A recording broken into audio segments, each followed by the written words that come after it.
मातृभूमि न्यूज, मातृभूमि की आवाज, मातृभूमि के लिए।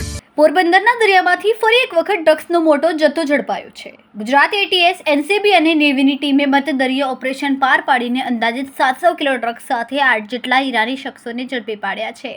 પોરબંદરના દરિયામાં બોટમાં ડ્રગ્સ આવતું હોવાની બાતમી દિલ્હી એનસીબીને મળી હતી।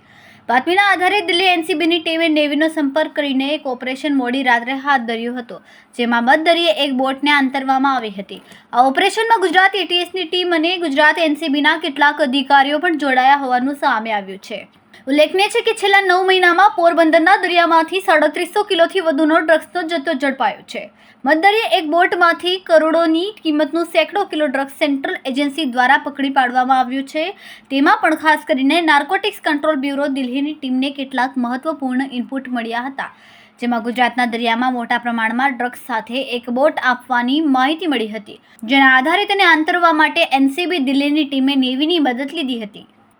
ગુજરાત સમુદ્રમાં ડ્રગ્સનો મોટો જથ્થો આવી રહ્યાની બાતમીના આધારે નેવી, એનસીબી અને એટીએસ દ્વારા ગત રાત્રિના ખાસ ઓપરેશન પાર પાડવામાં આવ્યું હતું, જેમાં 8 જેટલા ઈરાની શખ્સો નશીલા પદાર્થ સાથે સુરક્ષા એજન્સીના શંકંજામાં આવી ગયા હતા અને પોરબંદરના ઓલ વેધર પોર્ટ ખાતે લાવવામાં આવ્યા હતા। ત્યાંથી કડક સુરક્ષા બંદોબસ્ત સાથે એસઓજીની ઓફિસ ખાતે લઈ જવામાં આવ્યા હતા। ગઈકાલે મોડી રાતથી ચાલેલા ઓપરેશનમાં અંદાજિત 700 કિલો ડ્રગ્સ પકડાયું હોવાની વિગતો હાલ જાણવા મળી રહી છે।